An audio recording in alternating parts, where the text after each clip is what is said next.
Complete the picture, list debts clearly and compute a calm, rough net worth. In the last module you mapped what you earn and what you own.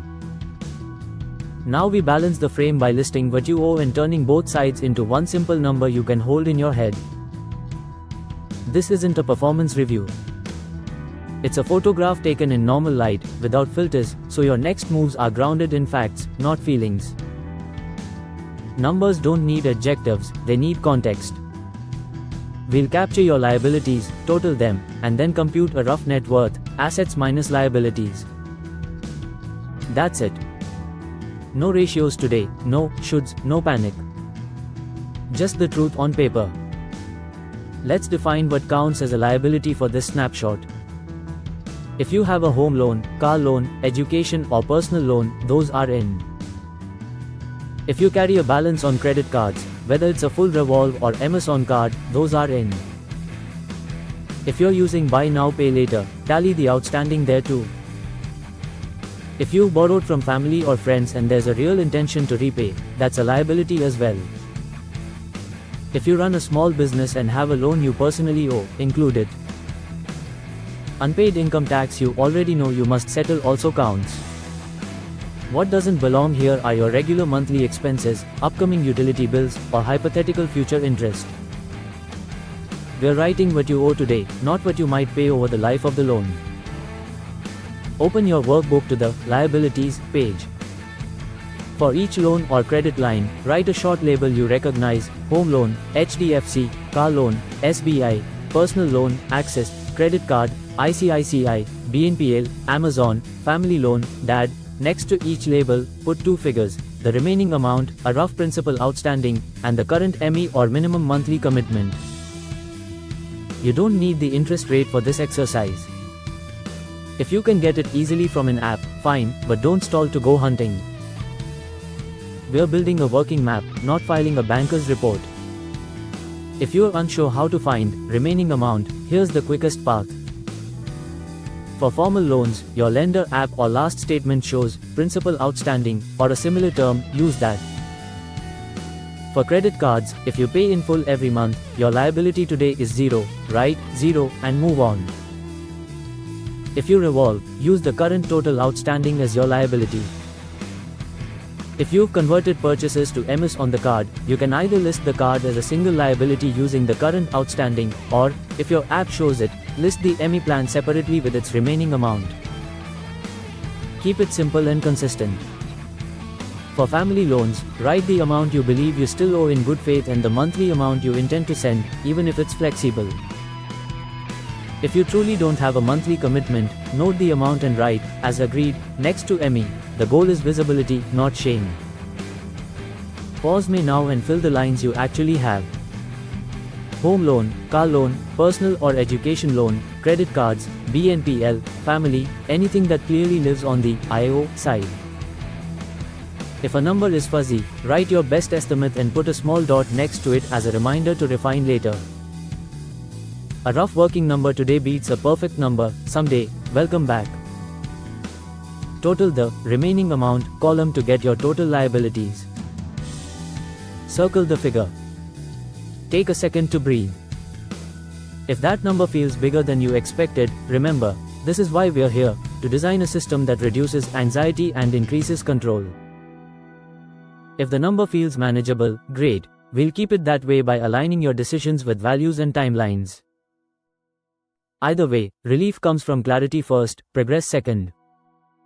Now flip to your previous page where you listed assets, bank balances, FDs, EPF, PPF, mutual funds, stocks if any, a conservative number for property, and gold. At the bottom of today's liabilities page, write a simple equation: rough net worth equals total assets, total liabilities. Do the subtraction and write the number. Don't adjust for taxes or guess future gains, this is a snapshot in normal light. If your result is a smaller positive than you'd hoped, that's data. If it's negative, common early in careers or after a big purchase like a home, that's also data. A negative net worth is not an identity, it's a position on the board. Our job over the next months is to move you to the other side and keep you there. A few nuances will keep this clean and honest. If you co-own a property and co-borrow on the home loan, it's fine to list the full asset and the full loan if that's how you think about household money, or to list your share of each if you and your partner track separately. Just be consistent on both sides so you don't inflate one and shrink the other. For property, resist the temptation to use an aspirational price, write a figure you could defend if the market cooled. For ESOPs and RSUs, if they're not vested and liquid, list them in pencil with a conservative number or mark, value TBD. Don't let optimism contaminate decisions that must survive real life. For credit cards, remember, if you pay in full, you don't owe anything today. If you don't, today's statement balance is the number to write. No stories, no scolding, just the figure. If you're the analytical type, your brain might itch to calculate ratios or debate whether PPF should be discounted or how to treat self-occupied property. That's valuable work, later. Today's purpose is to give your nervous system a stable anchor. We'll use this number to focus our energy where it matters, stopping leaks without guilt, choosing a debt strategy you can stick to, setting a 30-day plan that creates slack, and building a 90-day runway that makes both income moves and investing decisions feel sane. Look at your net worth number again and notice your first honest reaction. Proud. Neutral. Anxious. Motivated. Whatever it is, let it be. Then write the reflection line at the bottom of the page, seeing this number makes me feel blank, fill in the blank without editing yourself. That sentence is not a verdict, it's a reading on the instrument panel. We'll check it again later, just like your stress score. For many people, the feeling softens within weeks because naming reality removes a layer of static your brain was carrying around for months or years. Consider one more frame from the 4-pillar approach. Expenses, income, investment, protection are not independent subjects, they are the levers that will move your net worth in the direction you want. Taming expenses creates slack so you can reduce liabilities faster and fund assets with intention. Expanding income adds pressure to the asset pipe so compounding has material to work with.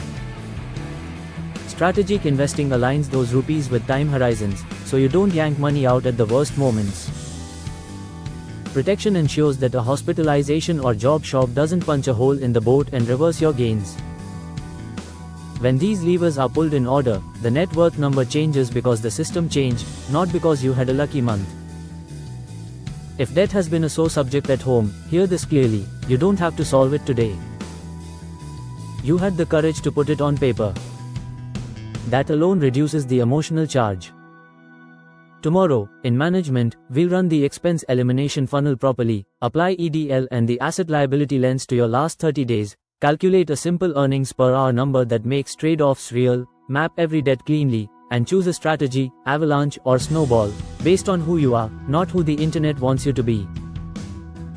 Your 30-day plan will include exactly 3 expense moves and 1 non-negotiable rule, plus a specific rupee flow toward either your emergency fund or your top priority debt. Guilt doesn't move numbers.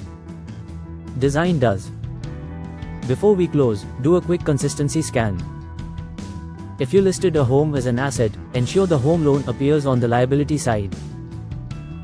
If you wrote gold in grams, convert to a rough rupee value so assets aren't understated. If you wrote credit card equals 0, make sure that's because you genuinely pay in full, not because you haven't looked. If you forgot a BNPL line, add it. This takes 60 seconds and keeps the map trustworthy. Then, draw a small box around your 3 totals: assets, liabilities, net worth. That little frame is your current position. We'll take another snapshot later in the program. You'll be surprised how quickly the picture clears once the system is in motion. Close the workbook and take one breath. You just did something most professionals postpone for years because they're afraid of what they'll find. You looked. That courage is the hinge on which the next 5 years will swing. In the next module, we shift from numbers to meaning and shortlist the values that will referee your money decisions. Without values, budgets become punishment. With values, the same rupees become alignment. Bring your honest self, we'll keep the pace humane and the work practical.